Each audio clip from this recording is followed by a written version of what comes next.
thank you for joining us during a part of the Talent Navigator series. The topic of today is how Aegon and Proximus accelerated their access to flexible talent. We've got quite a panel in store for you, starting with someone I've worked with very closely during the very start of the MSP endeavors for Aegon. So Frank, if you would like to introduce yourself. Thanks, Reinout, for being here, and welcome all to the audience. My name is Frank Jansen, and I'm heading the procurement vendor management team of the Netherlands and Corporate Center within Aegon. I joined Aegon in 2013, started in procurement only, and later on also vendor management became a capability of the team. I think in 2019, I became the sponsor of a journey to select an MSP partner. And as 50%, around 50% of our spend is within the professional services domain, there is a natural interest for myself. And at the same time, as I'm now currently running a program, I'm a heavy user of the MSP service as well. Thank you, Frank. And it's the pleasure to have Bart join. Bart is the head of procurement technology at Proximus, who started the MSP journey with us over 2 years ago. Bart. Yes, hello everybody. Also on my behalf, very welcome and thanks for your interest in our stories.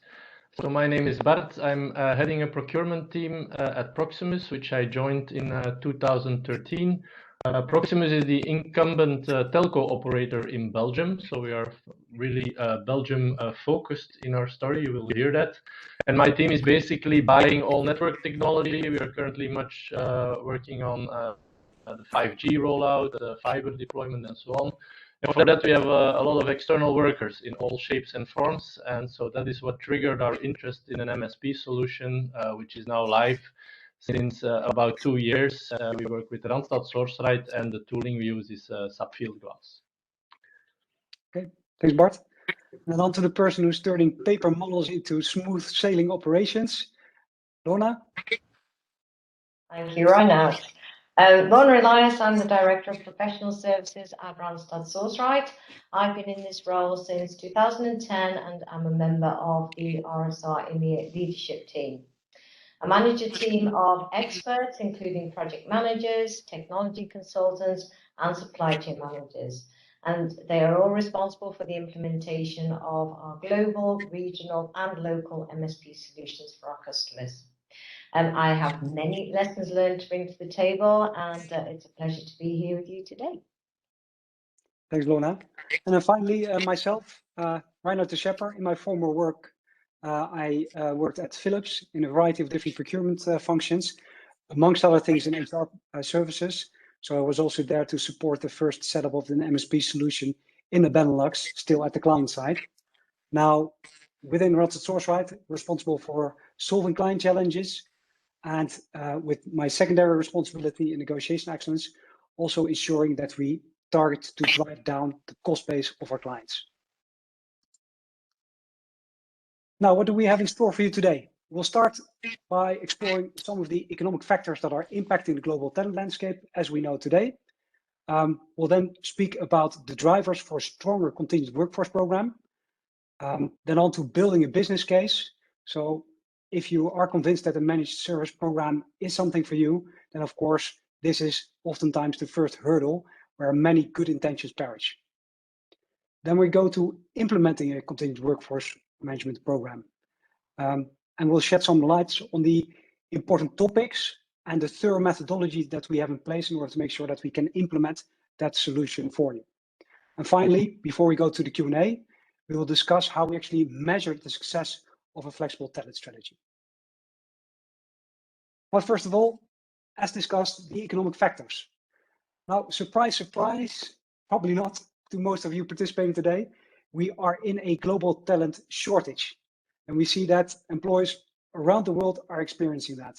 And we see also that 36% of the human capital leaders in our research actually see that that results in a talent acquisition cost creep.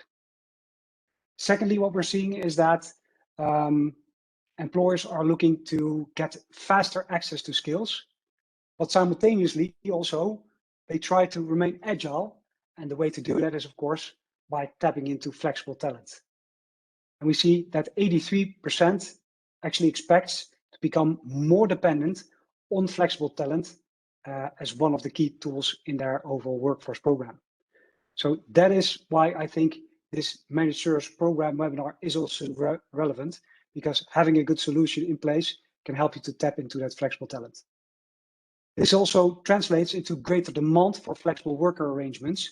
So we see that 76% of workers actually want more flexibility in their job and career.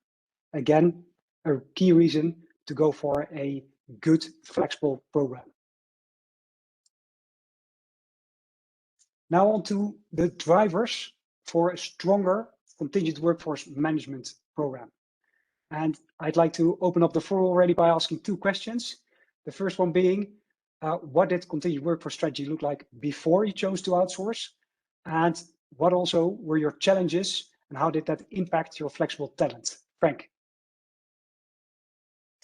Yes, thanks, Reinout, for asking. I think for the audience, I want to go back to 2019. At that time, we had a strategy to balance between the demand side and supply side of contingent workers. I think that important was and still is that we need to really safeguard access to flexible talent to secure that market standards are met. At the same time, especially from a Dutch perspective, compliance to local labor law is quite important as well, as that might result in negative reputation if you don't adhere to those regulations. But I think that is important for us, and the strategy we fulfilled in 2019 was about having a good supplier strategy. We have quite a stable base of preferred suppliers, so to say. At the same time, the strategic team around commercial strategy and go to the market was about facilitating mini competition per request. At the same time, one of the other pillars was have a flex center in-house to enable and facilitate the hiring managers to have access to flexible time. We also had a policy at that time. I think one of the challenges we saw at that time is that adherence to our own internal policy wasn't that good at that time. So we had a lot of pre-identified candidates. We saw that hiring managers were putting a lot of time in relationship management with preferred suppliers, but also non-preferred suppliers. And last but not least, we had quite a scattered IT landscape to support the whole contingent worker process. So for non-interfaced applications to run the whole contingent worker process, that was our strategy at that time. And as I said, we didn't really meet all the objectives. So that was the start of our journey to go and find an alternative solution. Okay, thanks, Frank. I think all very familiar topics, which we see with many of our clients and potential clients when thinking about an MSP solution. Bart, can you share your experiences at Proximus? Yes, very similar indeed at Proximus as well in our pre-MSP era, I will call it. Contingent workforce onboarding was completely owned by procurement. HR was not at all involved, so that immediately leads to a certain procurement focus where you're going to look for savings, for contract compliance and so on, and maybe a bit less for the typical HR approaches, such as the onboarding journeys and the talent descriptions and so on. So there was definitely room for improvement there. We did not have any specific tooling for this, so it was with the typical Microsoft Office suite, Excel, Outlook, etc., to manage the process end to end, but immediately had an impact on the data quality, of course, which was quite low, difficult also then to get adequate reporting on a spend that was quite high, because we have quite some contractors and therefore quite some money going into this category. Towards the outside world, the supply base, we had a basic tiering system very basic supplier relationship management with some evaluations that we did from time to time, but not very well organized. So that was also ready to be improved. So that also meant that the communication on the demand that we had with suppliers was not really ideal.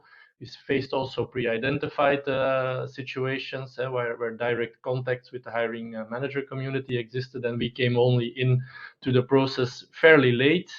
And that also led to misqualification. And we have different kinds of contractors, of course, the name-based, profile-based, statement of work, etc. And we did not always choose the ideal form of working with these people. So all that led to a firm decision to do a better job. And so we came at the MSP solution to treat this. Thanks, Bart. I think that that also paints a good picture of the starting point, which probably sounds familiar to many of the participants today. So let's go to indeed the next slide and see what we have done. So getting access to the right talent is becoming more difficult, as we all know it, in this competitive landscape. And all the big companies worldwide are facing this talent scarcity. So therefore, 3 questions, starting with what solutions were you considering to help you to remain competitive, Bart? Mm-hmm. Yeah, so coming back to my point that we were fairly procurement driven in the beginning, the collaboration with HR was key. So we started from a broader total talent management approach, so to say, and contingent workforce management is of course a key pillar. And that helped us to better understand also on the business side what the exact demand was, what profiles were needed, what projects are coming up, etc. So to better plan for that as well. We managed to better look for a connection with the supply side, get a better market knowledge, develop this SRM, do also rate benchmarking, because we were operating a bit in the dark on that side as well. How to address a freelancer market and population, how to get better in touch with them and onboard with them. So all these things were needed, and all that combined also with more and better employer branding. Proximus is a telco company, typically high tech, a lot of innovations going on, so we can be a very attractive party to work for, but we were not really branding that or positioning that very well all the time. So also that was very important in our decisions. Thanks, Bart. Yeah, I think it's a very, very good shout. The importance of having a good cooperation and a partnership between HR and procurement to really ensure that the contingent workforce program is really a part of the company's overarching total talent management program. So, and that's what you took into account. Frank, what were the solutions that Aegon considered?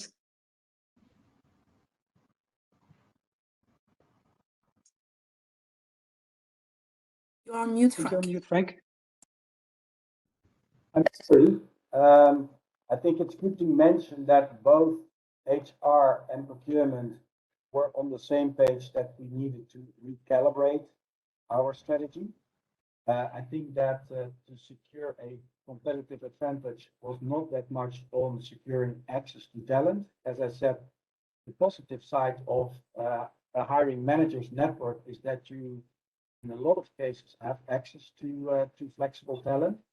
But at the same time, as we are experiencing more pressure on our margins, on our turnovers, we really needed to find a solution to secure meeting market standards.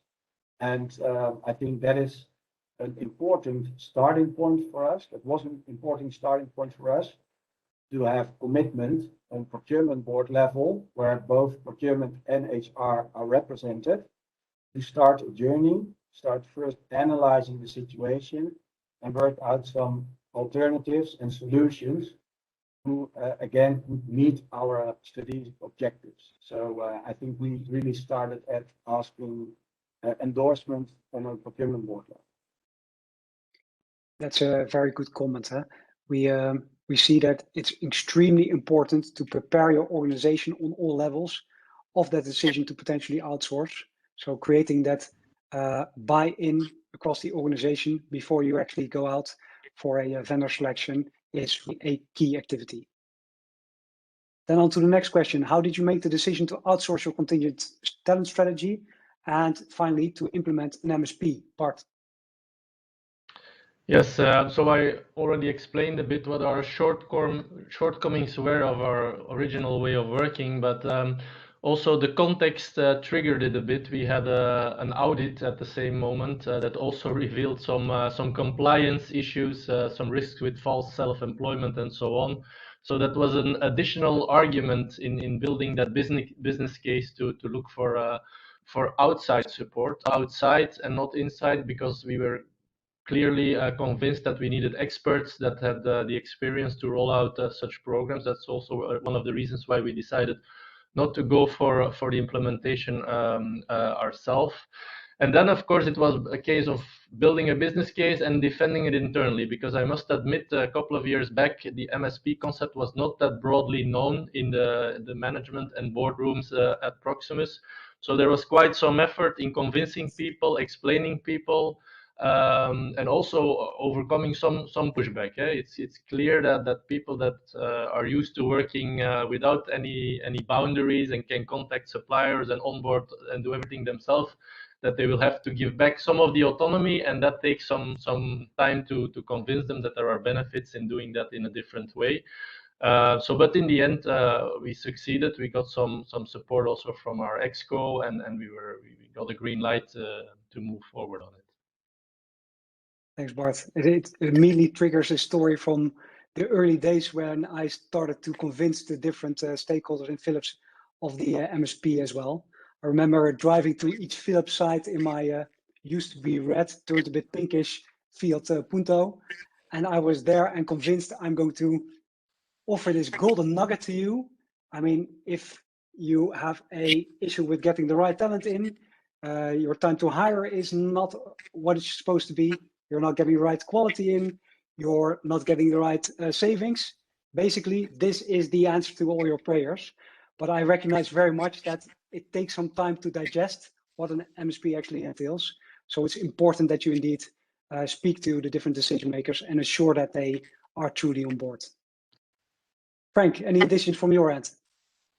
Yeah, maybe what's good to mention here is that at the same time, we're following a strategy to simplify our IT landscape. From a maintenance perspective, also from a cost perspective, if you have a scattered landscape,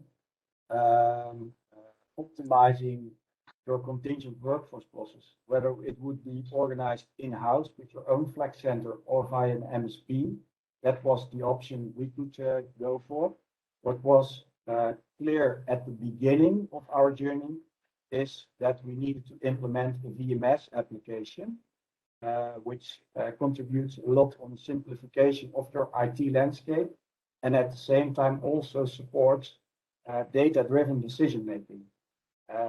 I think a VMS contains all the information in a single source.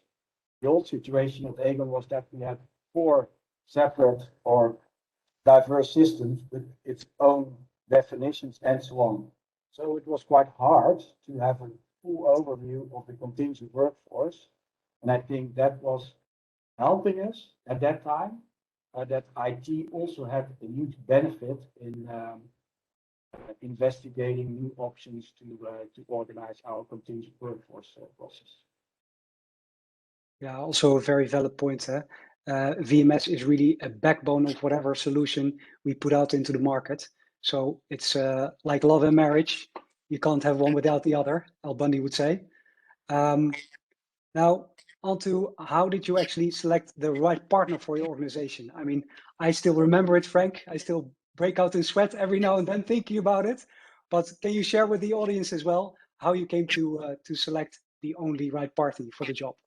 Yeah, I think we took a very important step, and that was to start analyzing the situation and do a fit gap analysis on all the aspects and with all the stakeholders who are involved with the contingent worker process. I think it may seem quite a simple process, but I think that there is a lot of stakeholders involved to really execute on a contingent workforce process. And I need to say that in the first phase, analyzing and investigating the strategic options, we reached out to a renowned consultancy specialized in this area to support us, as we don't select an MSP each day. And together we joined and teamed up to prepare a decision for the procurement board, alternative, so to say, to either organize it ourselves or outsource to an MSP, and in both scenarios with a VMS. So that was in the end, the procurement board took the decision to outsource, and then we started an RFP where we met Reinout, and I think that in the whole RFP, we were not focusing only on the commercial terms of VMS and the MSP, but more important was what was the approach of the MSP to realize the goals, the joint goals of the MSP partnership agreement. Another important item is the capacity to innovate. Also about the approach to the supplier market. It also has to do with how is your internal control framework organized. As we are both stock exchange listed, there is some pressure on us to really be in control on such a program, especially if you outsource and make use of cloud solutions. So there were various criteria before we awarded the MSP partnership to Randstad SourceRight. Yeah, I remember that very well. It was a tough process, but a very thorough process where you indeed took into account a lot of different selection criteria, but price only. So I very much echo what you're indicating. Bart, how did you go about selecting the MSP provider for your organization? Yeah, so as said, we fairly quickly came to the conclusion that we needed an external partner to put this in place, that we did not have the expertise in-house to develop this ourselves. So we did what we are best in at procurement there, writing up RFQs. So that was our comfort zone. But I must admit, we onboarded as well an external consultant who was a bit more known with the principles, with the market as well. So we wrote up the RFQ together with her. We did two separate RFQs, by the way. We did a separate RFQ for the MSP selection and for the tooling selection, because we wanted to keep those separate. So as we always do, we came up with quite a framework with a lot of criteria and color coding and what have you to come to a conclusion and to shortlist a couple of candidates. But then in the end, what triggered the selection, I must say, was the cultural fit. We put quite some effort in the last mile, so to speak, to selection, to meet the teams, to bring at all levels of the organization to check, because we found it important, since we are pretty much one country oriented, Belgium, in a specific telco context. We really needed to have a partner that understood well the challenges, and that was also a cultural fit for our team. So that was definitely an important one. And on the tooling side, okay, that was more a bit of a more technical evaluation on criteria, also having a bit of look at the look and feel, user friendliness, and so on. Also there, it was a bit of a close call. But yeah, okay, since we are using quite a lot of the SAP suite, we fairly quickly concluded on the selection of on SAP Fieldglass. Yeah, just to point out one of the common denominators we see when looking at the two trajectories that both Aegon and Proximus followed, we really saw that having that meet and greet as a final step in the supplier selection at the highest level was a commonality, which we would also advise any potential clients to take into account in their overall procedure, because as you say, that cultural fit is really of key importance. Then on to determining the managed service program, how you implement it. So it's very nice at a certain moment in time that you are convinced that an MSP is the way to go for your organization, of course, but implementing such a program is a whole nother story. Therefore, the first question I put out to Frank: how did you handle change management, both internally, but equally of importance also externally with your suppliers and other stakeholders? Yes, I think Reinout, it was a multiplayer game. So we had quite some stakeholders during the implementation. First of all, Randstad SourceRight, of course. We had SAP Field Glass. We had our external consultant with a huge track record on implementation, and of course the whole Aegon community. I need to say that we took the opportunity with this MSP program to implement the whole program for 5 different strategic business units within Aegon, residing in the Netherlands. So before the MSP program, all strategic business units organized the contingent workforce process themselves. So it was quite a huge group of stakeholders. And I think what is quite important to mention here is that with 11 work streams, we tried to focus on all the relevant stakeholders. So for example, for the suppliers, the preferred suppliers, we worked together with Randstad SourceRight to organize webinars, to spread and share the concept, also to share timelines, and also have opportunities to raise questions. I think contingent workers themselves, who were used to work via our former applications and processes, and who would be transitioned to the new program as of January 2021. A specific work stream with training and with webinars to explain, that was quite important as well. I think more internally, we had communication letters. So all the stakeholders were updated during the 6 months implementation, and that is including the hypercare. What also was quite important is to have really quick turnaround time. So if people raised questions, follow up quickly. That created a lot of confidence and resulted in a high adoption level of the MSP program. I think that the user interface helped us a lot. If we compare the old IT stack with the new one, that was really helpful. At the same time, I think that all stakeholders, SAP, Randstad SourceRight, and Aegon, were really teaming together to get this well implemented. Yeah, thanks, Frank. I think that's a very good point. It really creates a partnership not only between the MSP party that you select, but that triangle between the VMS, the MSP, and of course the client is really of great importance, next to the governance, the communication, the stakeholder management, and these prior preparations that you already referred to. Bart, do you have anything to add? How did you handle change management in your organization?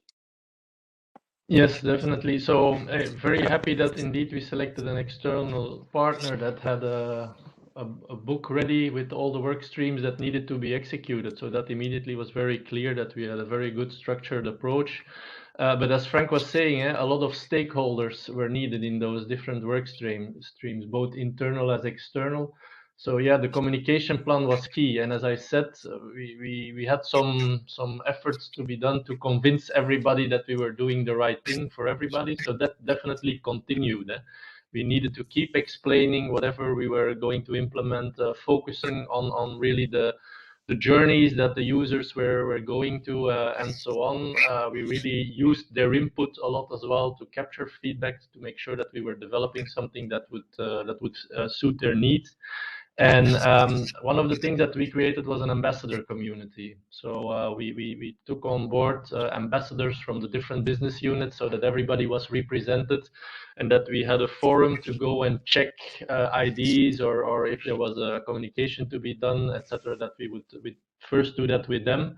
And they were then also a bit preaching to their colleagues whatever was going to come and so on, and helping us also to convince and onboard everybody in our project. We used, of course, as well webinars, intranets. We had cafes where people could just walk into and come and ask some questions face to face if needed. So we really invested a lot in that. And towards the outside world, towards the supply base as well, we also put a lot of effort because we chose to go for a supplier-funded program, so that immediately triggered some commercial discussions as well. And so you really also needed to explain the win-win situation that this program was bringing, because a lot of the suppliers were only working in one certain domain, and now with this program we were able to open up all the demand of the whole Proximus group towards them. So there was definitely some additional business to be gained as well for a lot of them. But telling that story, convincing people one by one, and then finally also translating that into contracts and so on.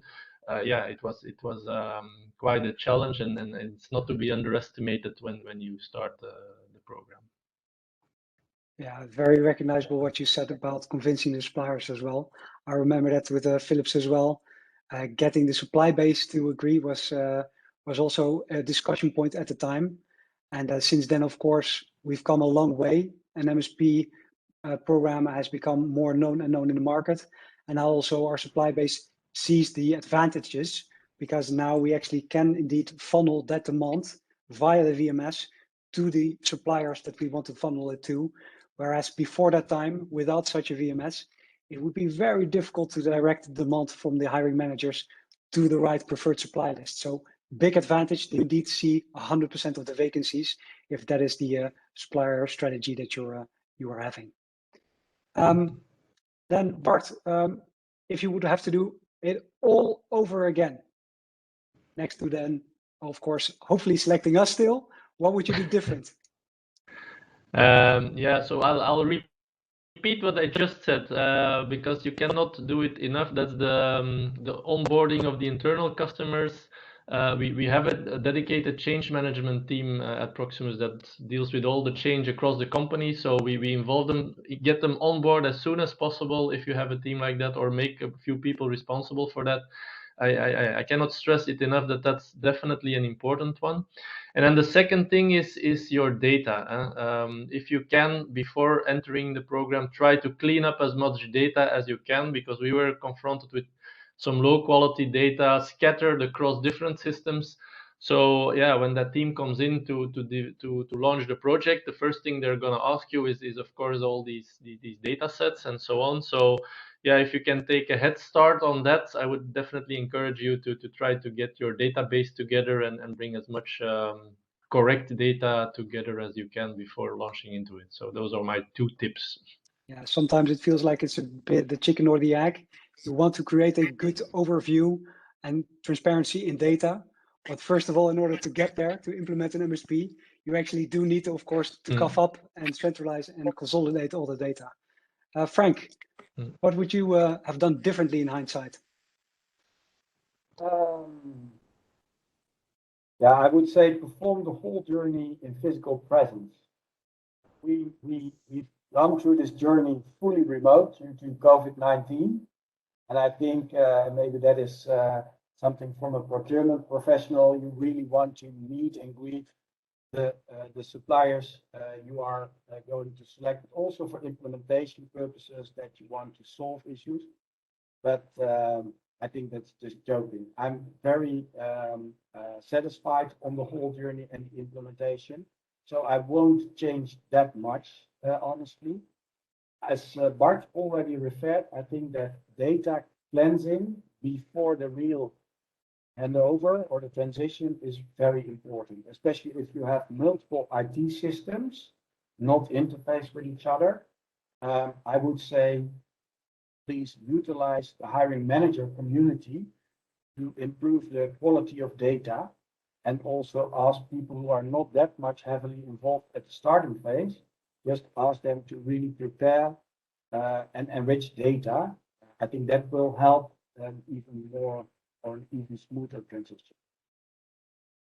Okay, thanks, Frank. Well, 2 clients with a relatively positive story about the implementations, which is a very hefty task. So first of all, Lorna, thanks for translating what we sold on paper into a reality that both these clients are happy with. But having worked with both Proximus and Aegon, what were the key success factors in your view?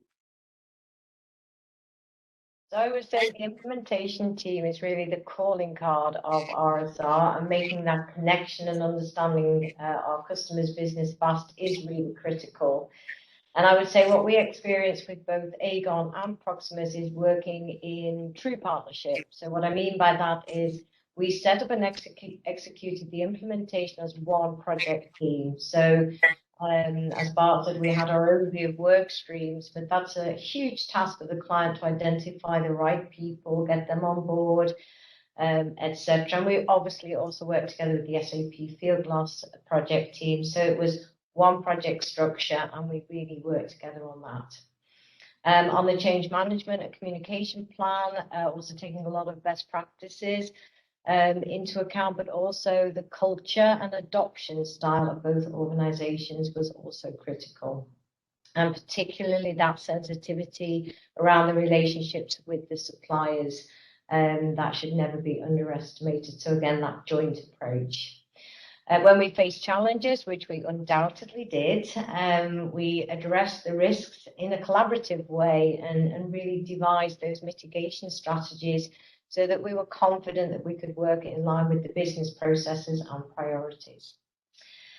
We also agreed on the timelines jointly, very different. For Aegon, it was, I would say, Frank, a very ambitious timeline.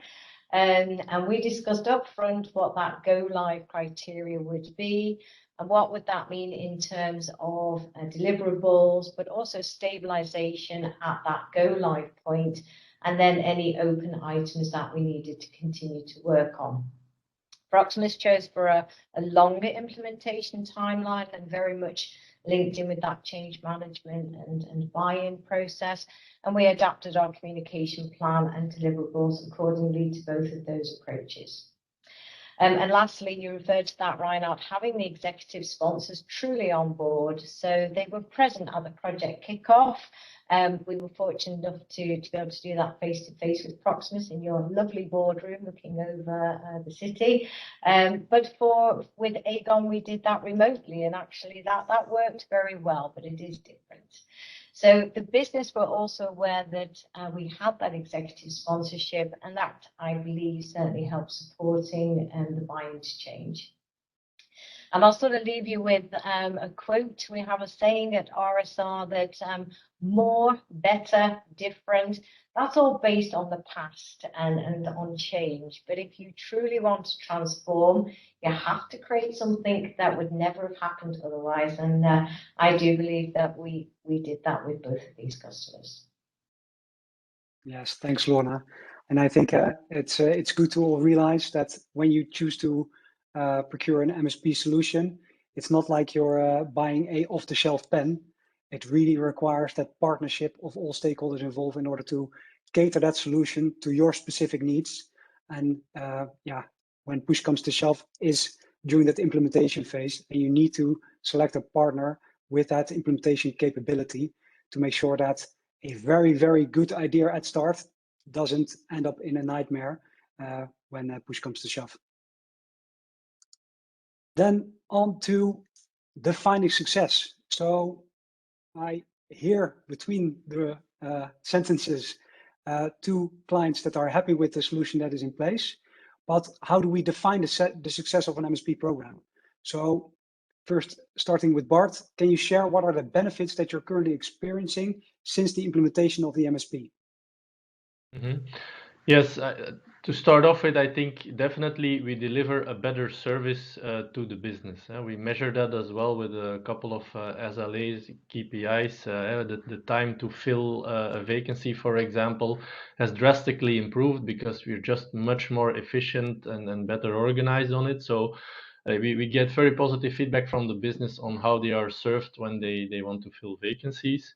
Our MSP, we've internally branded our MSP program as Flex. So our Flex advisors are also very regularly invited to different business meetings or management committees to come and present in hindsight figures, but also looking forward, presenting market trends or these kind of things. So the interaction there as well has drastically improved, even to that extent when the business wants to do a dedicated program. we can also accommodate that. If tomorrow we have a lot of demand in fiber domain, for example, we typically set up a dedicated team, and then we will give that some special attention. So also that is now possible in a much more structured way. As I said, market intelligence, we have a lot more knowledge on the supply base on the market. We got a better understanding also on where do we need additional suppliers. In some niche domains, maybe we did not have the right suppliers on board, etc. So also that has become much more visible, so we can work on it. And being in procurement, I of course have to talk about savings as well, because we report to the CFO. So also that we have a savings tracker in place with all kind of direct and indirect saving opportunities, which we try to grasp, and also there we do a regular reporting on that. So and it has definitely delivered on it. The savings are there and are factual. So. Well, thanks, Bart. So to summarize, better service, more market intelligence, clear savings tracking, up to supply management. I believe this is very much in line with me thinking this was the golden nugget back in, what was it, 2010. Frank, how about on your end? What were the key benefits you saw? I think that to start with, having a harmonized and a uniform process across 5 different strategic business units is a real benefit for us. And I think that it doesn't happen that much, but you see that people who work for example, Knap, our bank brand, also has built knowledge, information on people who can start on a contingent work assignment in Aegon, for example. So it's much easier to oversee your whole contingent workforce group. I think that what Bart also mentioned, that having insights, performance of the suppliers, but also the satisfaction of hiring manager is a real step forward. It creates extra awareness and urgency at the hiring manager community, but also, for example, on the business control side, who now has better overview of costs being generated by the contingent workers process. I think what also is really a step forward is that we have insights and labor market trends shared by Randstad SourceRight, and that is translated in proactive partnership, finding solutions to have and to secure the access to talent. So if we should have organized it ourselves with an internal flex center, I don't think we would have had that benefit from a new and upgraded contingent workforce process. And I think at the end, but I'll check with you, Reinout. I think that the joint expectations and the goals are included in our partnership agreement, and I think that we are meeting a lot of these expectations after a year having Randstad SourceRight as our MSP partner. As you can imagine, I'm very, very happy to hear that, and that what we spoke about during this supplier selection procedure has proven to be true, Frank. So I'm very, very happy there. Then let's talk about the future for a moment. Where do you see your future of the contingent talent strategy? I think there was also a question that popped up already. After implementing an MSP solution, is the next step a total talent management approach? I think that is already what you have in mind, Bart. Yes, indeed. What I said in the beginning, our MSP program triggered a better collaboration between procurement and HR, and even it was a bit of a catalyst in developing that total talent roadmap. So this means that we are now also on the radar of our chief HR, who really sees us as a partner in bringing that into practice. So yeah, very concretely, we started our MSP program with the name-based time and material contractors. We recently doubled the program by adding also our profile-based workers to that. So the people we select from a catalog, so to speak. And we are now looking at direct sourcing to improve our freelancer onboarding, to create a marketplace. And last but not least, we will also need to tackle how we go about our statement of work, our fixed price work part. So we still have a lot to do. As I always say, we've chopped up the elephant in smaller pieces. So we are adding as we go in a bit of a modular way. And all that fits into the overall total talent approach that we are executing. Yeah, I like what you said about chopping up the different stages of your overall workforce strategy. It's also what we did at Philips. There we started with a completely decentralized supply base. We moved to a preferred supply basis. Then we moved to master vendorship, there where we could have a staffing agency responsible for the entire, especially staffing span. Then we grew to that MSP, which was a giant leap forward, and we also had that plan in mind to truly go to that total talent management solution. How about for Aegon, Frank? Yeah, I think that our objectives can be seen as short-term and the more longer-term objectives. I think that after a year that we really want to sustain a stable base, so we really need to put a focus on the hiring manager experience. I think early involving the flex center in a tight labor market is key. So we really want to help the flex center of Randstad SourceRight to be as early involved as possible to really secure and safeguard the access to talent. And we have, I think, quite relevant and effective KPIs and service levels in place to really monitor it. On the more longer term, I think that we are now starting to recalibrate our supplier base for the first time. So we use the data generated during the MSP program to evaluate based on service levels, based on KPIs, whether we still have a good fit.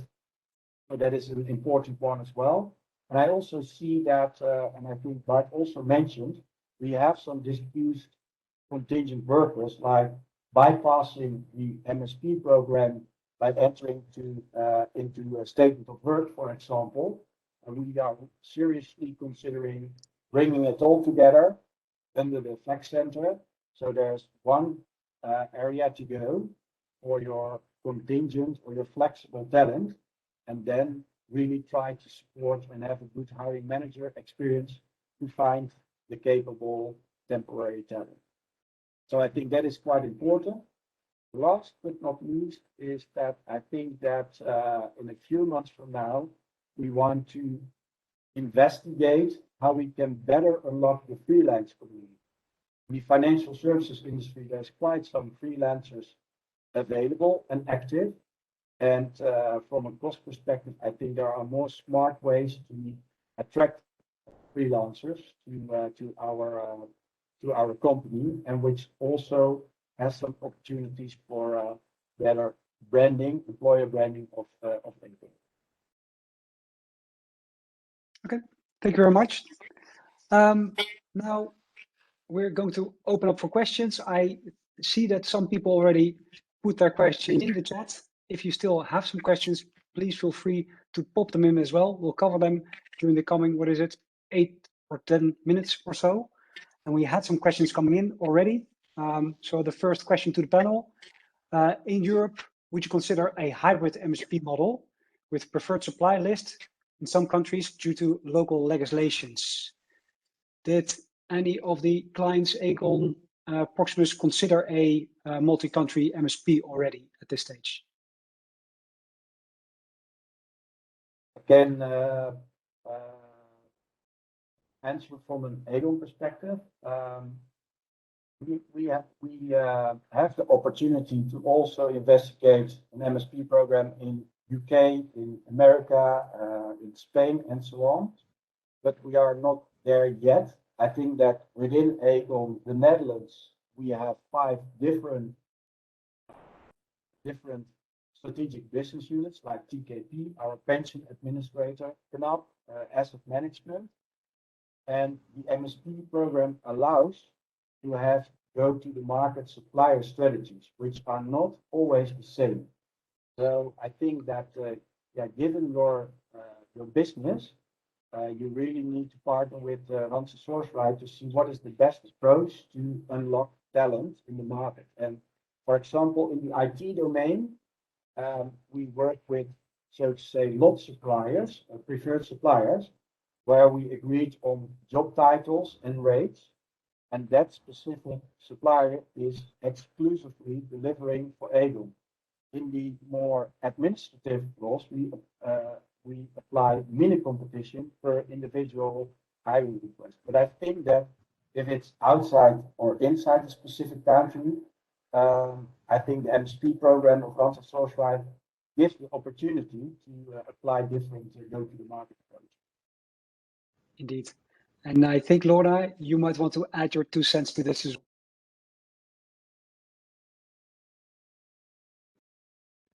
So really the decision criteria around a hybrid model would also be linked to volumes in the different countries and the type of worker profile. So the definition of preferred supplier, if we're talking more around the blue collar space, is that more of a master vendor? But obviously the spend thresholds in the countries would determine the model that is applicable. We also talk in terms of resource tracking solutions, as you say, a statement of work, etc. So it's really looking at what makes sense. Legislation, to all intents and purposes, does not impact that decision. Thanks, Lorna. Then on to the question from Hélène.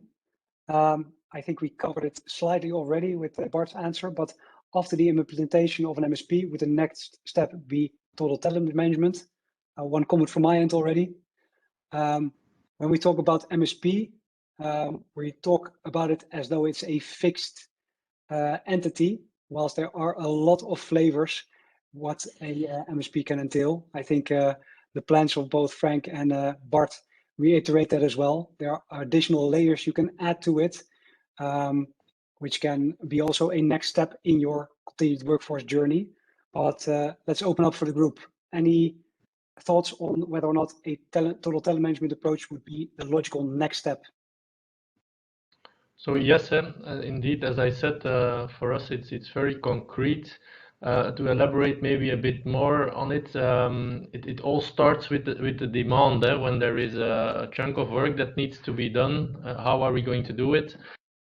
So we are really looking to bring a service to our hiring community that they can start with a menu card and then also via a sourcing board where the necessary approvals will be joined to be able to recruit your FTE, and that you come into in the right journey towards a time and material recruitment or towards a payroll recruitment, to streamline that as much as we can into a service towards that hiring manager that has a request, and all the services that are coming next to that, job searches out of HR and so on, to all cling that on to this one service, and so that's our end goal.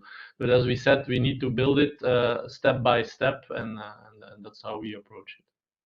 And maybe Reinout, I can refer to another client we're working with currently. It's actually a global MSP program, and they have a walk, run, fly strategy. So, but absolutely the dot on the horizon is that total talent management.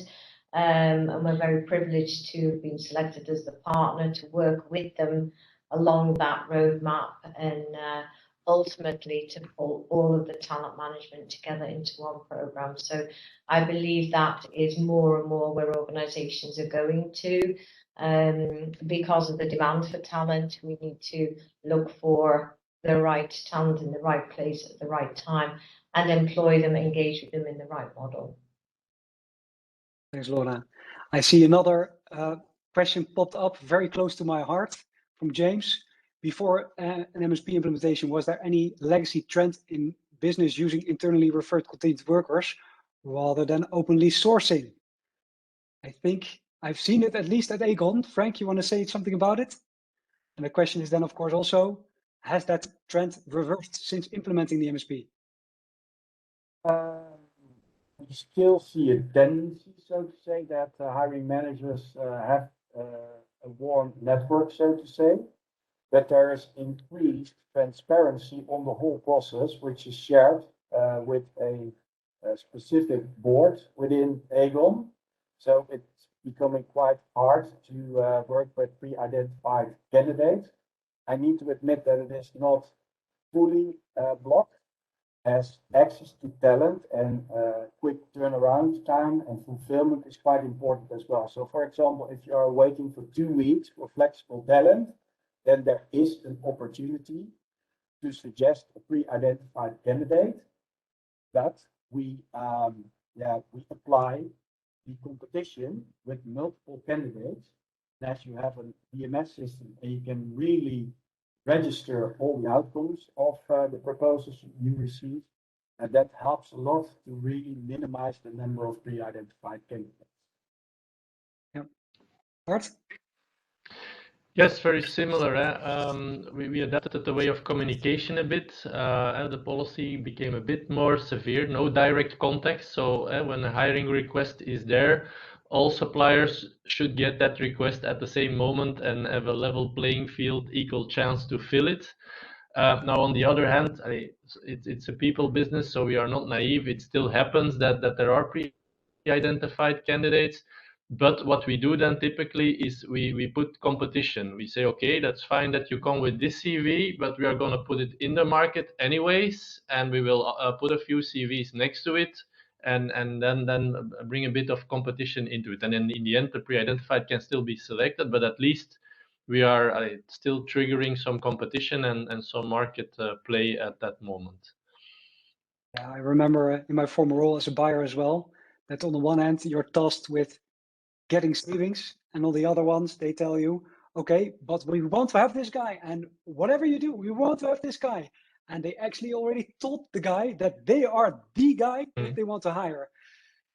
Try to come up with some savings then, but also try to convince your hiring community that they actually should consider alternatives if you cannot show them the alternatives. So I think that is also one of the key reasons why James, I think, in MSP can really help. Because you come with alternative candidates, so they don't have fear of the unknown. These hiring managers, they actually see the alternative that you can also offer via the regular process as well. Leaves me to thank you all, panelists, Bart, Frank, Lorna, but of course, most of all you participants for joining us today. Don't be a stranger. Connect to us via LinkedIn, and we would love to see you again. Thank you very much.